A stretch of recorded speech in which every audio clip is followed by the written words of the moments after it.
बिस्मिल्लाहिर्रहमानिर्रहीम। मैं सैयद आसफ, आप देख रहे हैं मेरा फेसबुक यूट्यूब चैनल। इस वक्त बात करते हैं पाकिस्तान में हवाओं का रुख बदल चुका है। आर्मी चीफ कंवर जावेद बाजवा की स्टेटमेंट के बाद वो पैगाम बनी गाला पहुंचा, लेकिन खान साहब अब किसी के ऊपर ट्रस्ट नहीं कर रहे। बात करते हैं हुकूमत जो अभी नई इक़्तिदार में आई है, इम्पोर्टेड हुकूमत की बात करते हैं। शहबाज शरीफ की हुकूमत ख़तरे में, और वो कैसे? क्योंकि पीपल पार्टी ने अपना रंग दिखाना शुरू कर दिया, मौलाना फजल रहमान ने अपना रंग दिखाना शुरू कर दिया और MQM वजारतें लेने से इनकार। अब इसमें अहम पेशरफ देखते हैं कि बाद ज़राए से पता चल रहा है कि MQM ने कहा है जी हम वजारतें नहीं लेंगे।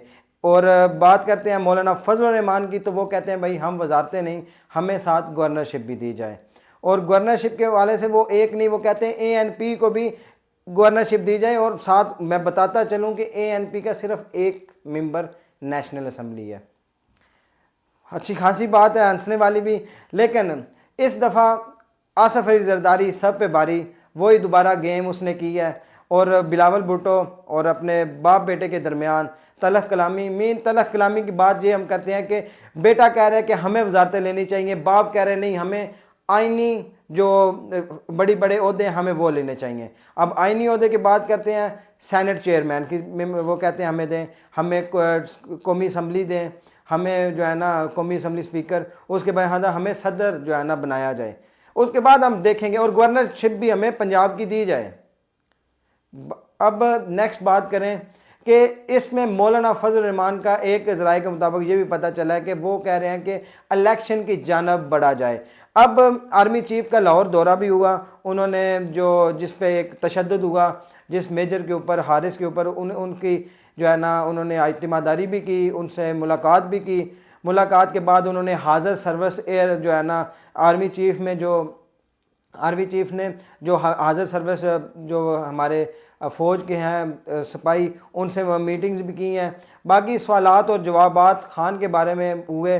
खान साहब के बारे में लोगों ने ये पूछा, वहाँ में बैठे क्वेश्चंस हुए। क्वेश्चन में ये पूछा गया कि आप खान साहब की हुकूमत, अब देखें वहाँ की जो क्वेश्चन है वो हम बता तो नहीं सकते किस बात के ऊपर। कंवर जावेद बाजवा साहब ने ये बात कही कि हम इमरान खान को दोबारा वज़ीर आज़म बनने पर वेलकम करेंगे। और हवाओं का रुख ऐसा दिखाई दे रहा है कि कुछ ही महीनों में या कुछ ही हफ्तों में इलेक्शन दोबारा होंगे। अब जो रिपोर्ट हुई है, इजहार किया गया आर्मी चीफ की जानब से कि इलेक्शन आ रहे हैं। और जो इलेक्शन के हवाले से बात की जाए और एलिगेशन के हवाले से बात की जाए, क्योंकि पहले बात करते हैं एलिगेशन की, जो कि पाक फौज के ऊपर आजकल एलिगेशन लग रहा है कि हुकूमत गिराने में और हुकूमत बनाने में पाक फौज का हाथ है। तो फौज रोक सकती थी इस हुकूमत को, इस सपोर्टेड हुकूमत को क्यों नहीं रोका गया? तो उस वाले से भी आजकल DGI SPR भी जो है ना काफ़ी मुतरक नज़र आ रहे हैं। कंवर जावेद बाजवा जो है ना वो भी मुतरक नज़र आ रहे हैं। वो चाह रहे हैं कि ये जो झूठे एलिगेशन है फ़ौज के ऊपर लगे गए हैं उनको हम ख़त्म करें, क्योंकि फ़ौज की ताकत अवाम है और अवाम की ताकत से ही फ़ौज है। क्योंकि ये दोनों चीज़ों में कभी भी इख्तलाफ नहीं आना चाहिए, और इसीलिए फ़ौज खासी मुतरक नज़र आ रही है। तो बात दोबारा आ जाती है कि एक बड़ा ऐलान हुआ है कि शाहिद खाकान अब्बासी साहब ने वजारत लेने से तौबा कर लिया है। क्यों, अब ये नहीं पता क्यों कर लिया है। मेरे ख्याल से उन्हें आइंदा कुछ हफ्तों में अपनी इम्पोर्टेड हुकूमत के बारे में जो जलालत सहनी पड़नी है वो उन्हें नज़र आ रही होगी। इसी वजह से उन्होंने इस ओहदों से जो है ना माफ़ी मांग ली है कि मुझे वजारतें नहीं चाहिए। लेकिन PP और इस टाइम मौलाना फजल रहमान की पूरी जमात बहुत मुतरक नज़र आ रही है कि हमें सदर बनाया जाए। तो पता नहीं, अब अल्लाह जानता है कि ये मौलाना साहब का जो है ना ख्वाब पूरा होगा या नहीं होगा। लेकिन कल कराची ने यह साबित कर दिया है कि पाकिस्तान जो, क्यों हम मिनी पाकिस्तान कराची को कहते हैं, कराची वालों ने खुश कर दिया है खान साहब की आवाम को, खान साहब को। और उन्होंने बता दिया कि खान साहब के साथ हम खड़े हैं और हम खड़े रहेंगे मुश्किल वक़्त में भी, और जैसे भी मुश्किल वक़्त हो हम उनके साथ रहेंगे। और रही बात कल के पंजाब असम्बली में जो हुआ, पंजाब असम्बली में ये एक कानून की बालादस्ती नहीं थी, ये आइन के ख़िलाफ़ जो कुछ हुआ, जो कुछ ज़बरदस्ती किया गया, मैं तो एक होल अल्फाज नहीं कहूँगा, लेकिन हमें एक एज ए पाकिस्तानी होने पे इस बात की जो है ना तरदीद करनी चाहिए और इसके ख़िलाफ़ होना चाहिए कि अवानों के अंदर ऐसा नहीं होना चाहिए। चाहे ख्वाह कोई भी सियासी पार्टी है, चाहे ख्वाह कुछ भी है, लेकिन ईवानों के अंदर अपनी इज्जत और अपने जो है ना फैसले ऐसे करें और अपनी इज्जतों के ऊपर जो है ना कभी भी जो है ना कोई भी ऐसा हरफ ना आने दे जिससे पाकिस्तान की साख को नुकसान पहुंचे। क्यों? अब कल जो कुछ हुआ हर अवाम ने देखा। उधर सियासी इख्तलाफ थे, तो सियासी इख्तलाफात का हल होता है मिल बैठ कर बात करने से।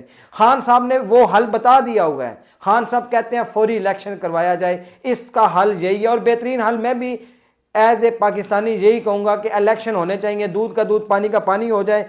और बाकी बात करते हैं मोहसिन दावड़ और अली वजीर की, जिन्होंने आज असम्बली में ऐवान के अंदर पाक फौज के खिलाफ बहुत कुछ बोला। और मुझे तो नहीं समझ आती कि इन्होंने इस दौर के अंदर पाक फौज को निशाना क्यों बनाया गया, हर दफ़ा ही क्यों निशाना बनाया जाता है। मोहसिन दावड़ कहता है जी अफगान के ऊपर जो हमला हुआ पाकिस्तान की तरफ से उसकी मजम्मत करनी चाहिए हमारे कमर जावेद बाजवा आर्मी चीफ को। हालांकि उस हमले की पाक फौज की तरफ से कोई अभी तक फैसला या तस्दीक नहीं हुई, वो अभी तक उन्होंने तस्दीक नहीं कि हमने हमला किया। वो कहते हैं जी, मोहसिन दावड़ कहते हैं वहाँ पे अफगान में 40 बंदे शहीद हुए हैं। खैर बात करनी चाहिए जो भी फैसले हैं, अगर आपने खुद वहाँ पे अफगानियों ने कुछ अगर खुद फैसले नहीं करने, दहशतगर्दी को नहीं रोकना, तो पाकिस्तान को मजबूरन पाक फौज को कुछ ना कुछ स्टेप उठाना पड़ेगा। और ये वही बंदा था अली वजीर और मोहसिन दावड़ जैसे लोग जो कहते थे कि जब ओबामा को नोबेल पीस प्राइज दिया गया तो वो कहते थे ये उसका मुस्तहिक है और ये ड्रोन हमने गिराता रहा है, ये अमन कराता रहा है जहां भी, चाहे वो पाकिस्तान में गिरे हैं चाहे वो कहीं भी गिरे हैं। जब पाकिस्तान में ड्रोन हमले गिरते तो तब मोहसिन दावड़ जैसे लोग नहीं बोलते थे। अफगान में जाके गिरे हैं तो वो बंदा बोल पड़ा है उस पाक फौज के खिलाफ जिसके ईवान में ये बैठा होगा। अब मुझे तो नहीं पता, पहले तो इसका पता करना चाहिए ये बंदा कौन है, पीछे से है कौन। लेकिन मैं इसमें ज़्यादा तशरीह पे नहीं जाता क्योंकि हमारे भाई इमरान रियाज जो खान जर्नलिस्ट हैं उन्होंने इस बारे में ज़्यादा ट्वीट वगैरह निकाल के उनके दिखा दिए हुए हैं। अब नेक्स्ट बात करते हैं पाकिस्तान में जो है ना अब सियासी रंग कैसे बदल रहा है, सियासी हवा कैसे बदल रही है। और पाक फौज ने इलेक्शन के जो नेक्स्ट इलेक्शन जो नज़दीक हैं इसकी जो है ना तस्दीक कैसे कर दी है, क्योंकि ज़राए के मुताबिक ये सुनने में भी आ रहा है और मैंने ट्वीट भी कोई देखे हैं कि कमर जावेद बाजवा साहब ने ये कहा है कि जो इलेक्शन नज़दीक नज़र आ रहे हैं। अब इलेक्शन नज़दीक हैं तो क्या खान साहब का दोबारा इक़्तिदार में आना पॉसिबल है? क्या पाक फ़ौज वैसे ही न्यूट्रल रहेगी या जैसे पहले थी, या वो एक्सेप्ट करेगी इन हालात को जो हो रहे हैं? क्या इन हालात के ख़िलाफ़ कोई फ़ौज या पाक फौज कोई स्टेप लेगी?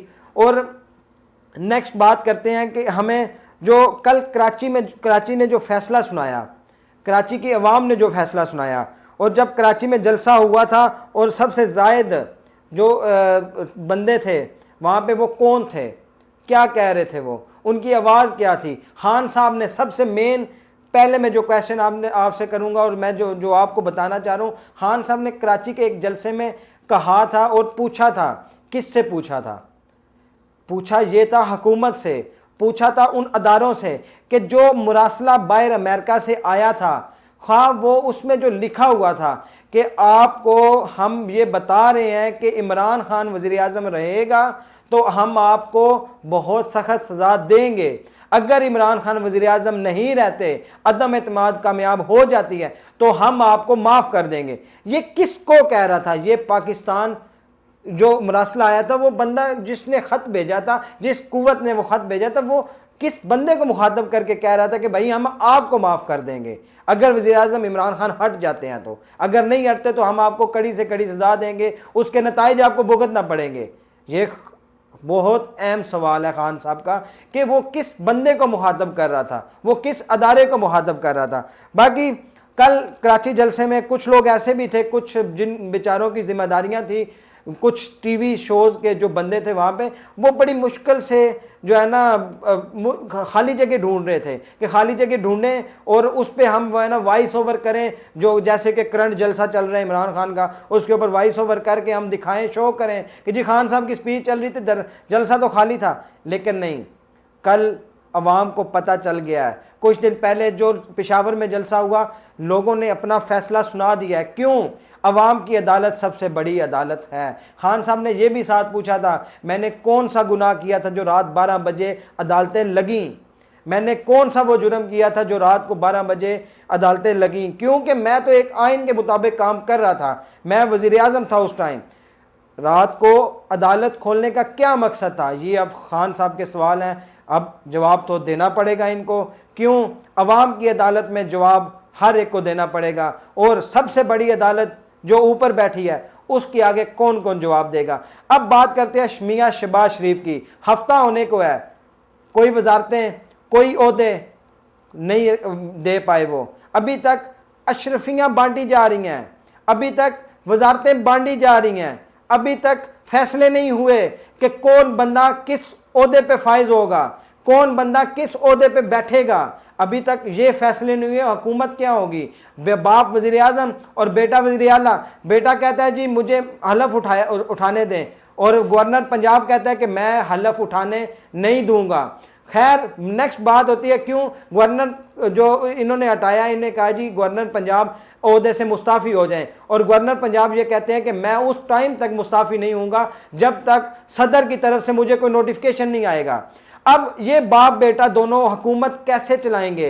वो पंजाबी में कहावत है, अन्ना वंडे शनीनी मुण मुण अपने आनू।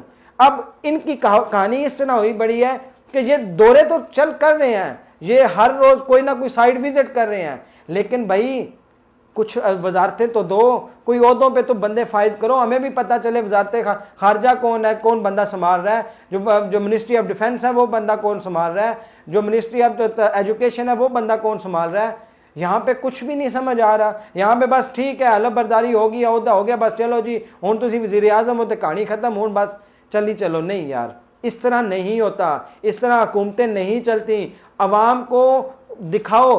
बाकी मैं कुछ एज ए पाकिस्तानी खुद अज्यूम कर रहा था चीज़ें कि जब 342 MNA इलेक्ट होते हैं पाकिस्तानी अवाम की पावर से, पाकिस्तान के अवाम जो वोट देती हैं वो नुमाइंदे मुंतखब होते हैं, और वो मुंतखब नुमाइंदे जाके वहाँ पे वज़ीर आज़म को सिलेक्ट करते हैं, और कल को यही बंदे अदम एतमाद के ज़रिए वज़ीर आज़म को ला भी सकते हैं और हटा भी सकते हैं। क्या पाकिस्तान की अवाम के पास ये इख्तियार है? क्या उनके पास ये इख्तियार है कि वो भी अपना नुमाइंदा जो वहाँ पे अपने मेंबर, अपने हल्के, अपनी कौंसल से सिलेक्ट करते हैं, उनको हटा सकें करप्शन की बेस पे, काम ना करने की बेस पे? क्या ये हक सिर्फ मेंबर कौमी असम्बली के पास है? क्या ये आम अवाम के पास हक नहीं होना चाहिए कि वो अपने मैंडेट को चेंज भी कर सके और ला भी सके?